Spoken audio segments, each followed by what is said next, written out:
अस्सलामु अलैकुम वरहमतुल्लाहि वबरकातुह। उम्मीद है मेरी तमाम सिस्टर्स ईमान और सेहत की बेहतरीन हालत में होंगी इंशाअल्लाह ताला। आज हम इखलाक सीरीज़ का एक और बहुत ही नाजुक सा टॉपिक आपके साथ शेयर करेंगे और वो है जी यतीम के साथ हुस्न सलूक। जी कुरान पाक में हमें यतीमों के साथ हुस्न सलूक करने की बहुत ज़्यादा तरगीब दिलाई गई है और अहादीस में भी हमें पता चलता है कि यतीमों के साथ अच्छा सलूक करने के बहुत से अच्छे रिवॉर्ड्स हमें मिलते हैं। इसकी बहुत ज़्यादा फ़जीलत है, अहमियत है अल्हम्दुलिल्लाह। तो सबसे पहले तो हम ये देखें कि यतीम होता कौन है।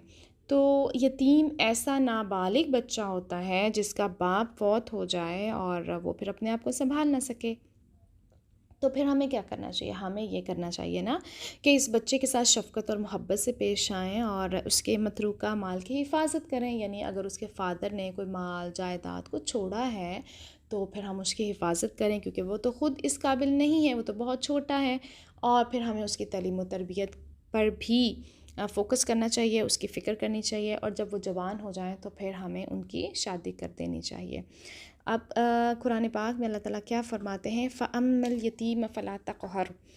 तो जहाँ तक यतीम का ताल्लुक़ है ना, तो सख्ती ना करो। अल्लाहु अकबर। अल्लाह ताला हमें कह रहे हैं सख्ती ना करो।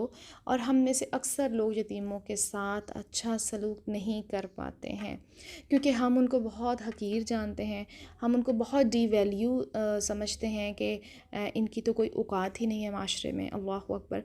तो हमने उनको इज़्ज़त देनी है, क्योंकि अल्लाह ऐसे लोगों को पसंद करता है। अल्लाह ताला ऐसे लोगों को इज़्ज़त देता है जो दूसरों को इज़्ज़त देते हैं। एक और जगह अल्लाह ताला का इरशाद है, क्या तुमने उस शख्स को देखा जो जज़ा और सज़ा को झुठलाता है? तो यही है जो यतीम को धक्के देता है। अल्लाहु अकबर। सज़ा और जज़ा को झुठलाता है, यानी वो इस चीज़ पे बिलीव ही नहीं करता कि अगर मैं इस यतीम को धक्के दूंगा, इसके साथ बुरा सलूक करूंगा, तो कल मेरे साथ भी कहीं अल्लाह ताला ऐसा ही सलूक ना करें।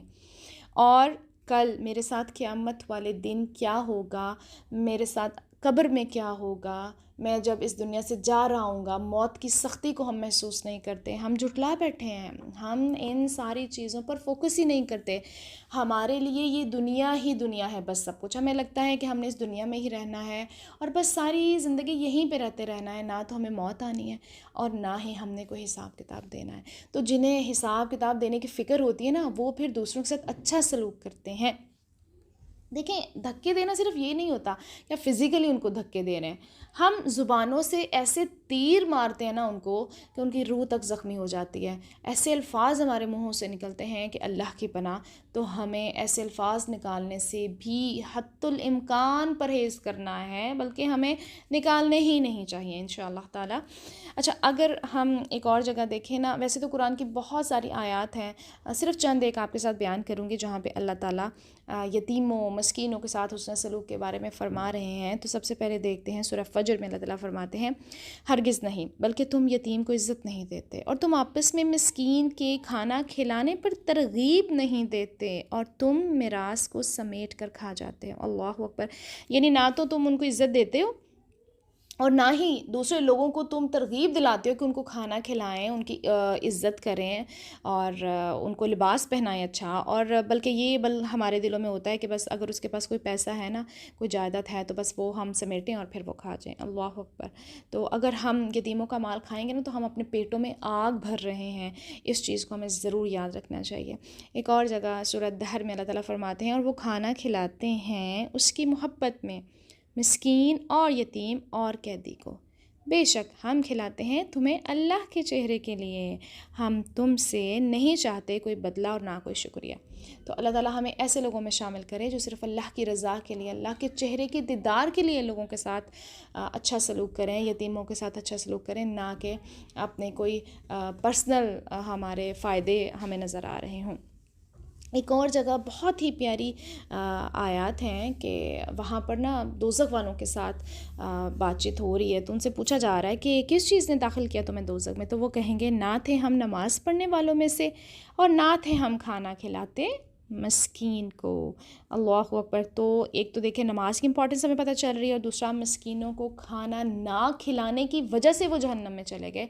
तो अल्लाह ताला हमें बचाए, हमें हिदायत अता फ़रमाए, ताकि अब जो हो चुका वो हो चुका, आगे हम उनके साथ अच्छा सलूक करें اس کے علاوہ سورہ بقرہ میں اللہ تعالیٰ فرماتے ہیں وہ آپ سے سوال کرتے ہیں کیا کچھ وہ خرچ کریں، کہہ دیجئے جو خرچ کرو تم مال میں سے تو والدین کے لیے ہے اور قرابت داروں اور یتیموں اور مسکینوں اور مسافر کے لیے ہے، اور جو بھی تم کرو گے نیکی میں سے تو بے شک اللہ اسے خوب جاننے والا ہے۔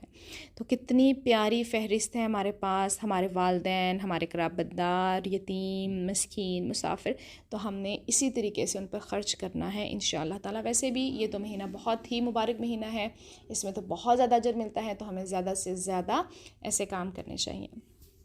ایک اور بس حدیث دیکھیں گے جس میں یتیم کی پرورش کرنے والے کا اجر ہمیں بتایا گیا ہے۔ نبی اکرم صلی اللہ علیہ وسلم نے فرمایا میں اور یتیم کی پرورش کرنے والا جنت میں اس طرح ہوں گے، اور آپ صلی اللہ علیہ وسلم نے شہادت اور درمیانی انگلیوں کے اشارے سے بتایا، یعنی ساتھ ساتھ کر کے بتایا کہ اس طرح سے ہوں گے۔ سبحان اللہ۔ اس لیے ہمیں اگر نبی اکرم صلی اللہ علیہ وسلم کا ساتھ چاہیے تو یتیموں کی پرورش ہمیں کرنی چاہیے سچے دل سے، بغیر کسی لالچ کے۔ ایک اور جگہ رسول اللہ صلی اللہ علیہ وسلم نے فرمایا جو شخص بیواؤں کے لیے کمائی اور محنت کرے یا مسکین کے لیے، اس کے لیے ایسا درجہ ہے جیسے جہاد کرنے والے کا اللہ تعالیٰ کی راہ میں، اور یہ بھی فرمایا جیسے اس کا جو نماز کے لیے کھڑا رہے اور نہ تھکے، اور جیسے اس روزے دار کو جو روزے کا ناغہ نہ کرے۔ سبحان اللہ۔ ایک اور حدیث ہے، اور یہ بس آخری حدیث آپ کے ساتھ شیئر کروں گی، بہت ہی خوبصورت حدیث ہے اور بہت کچھ سیکھنے کے لیے ہمارے پاس ہے۔ اس میں رسول اللہ صلی اللہ علیہ وسلم نے فرمایا کہ اللہ تعالیٰ فرمائے گا ابن آدم میں نے تم سے کھانا طلب کیا تھا، تم نے مجھے کھانا نہ کھلایا۔ فرمایا وہ عرض کرے گا پروردگار تم نے کس طرح مجھ سے کھانا طلب کیا، میں نے تمہیں نہ کھلایا جبکہ تو پروردگار عالم ہے۔ فرمایا کیا تمہیں علم نہیں کہ میرے فلاں بندے نے تم سے کھانا طلب کیا تھا تو تم نے اسے کھانا نہ کھلایا۔ اللہ اکبر۔ کیا تجھے علم نہیں کہ اگر تو اسے کھانا کھلاتا تو اسے میرے ہاں پاتا۔ ابن آدم میں نے تم سے پانی طلب کیا تو تم نے مجھے پانی نہ پلایا۔ وہ عرض کرے گا پروردگار میں تجھے کس طرح پانی پلاتا جبکہ تو رب العالمین ہے۔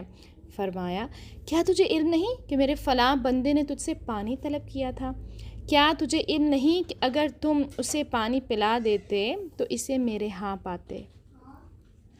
ابن آدم میں بیمار ہو گیا تھا تو نے میری عیادت نہیں کی۔ وہ کہے گا رب جی میں کس طرح تیری عیادت کرتا جب تک کہ تو رب العالمین ہے۔ تو اللہ تعالیٰ فرمائیں گے کیا تجھے علم نہیں کہ میرا فلاں بندہ بیمار تھا، اگر تو اس کی عیادت کرتا تو اسے میرے ہاں پاتا یا مجھے اس کے ہاں پاتا۔ سبحان اللہ۔ بہت ہی اچھی حدیث ہے۔ اس لیے اگر ہم سے کوئی کھانا مانگے، کوئی پانی مانگے یا پھر کسی بیمار کی عیادت کرنے جانا ہو تو ہمیں اس کو بوجھ نہیں سمجھنا چاہیے، بلکہ یہ سمجھنا چاہیے کہ ہم یہ سب کچھ اللہ کے لیے کر رہے ہیں۔ اللہ تعالیٰ ہمیں بہترین طریقے سے عمل کرنے کی توفیق عطا فرمائے۔ اپنا بہت خیال رکھیے گا۔ جزاکم اللہ خیراً کثیرا۔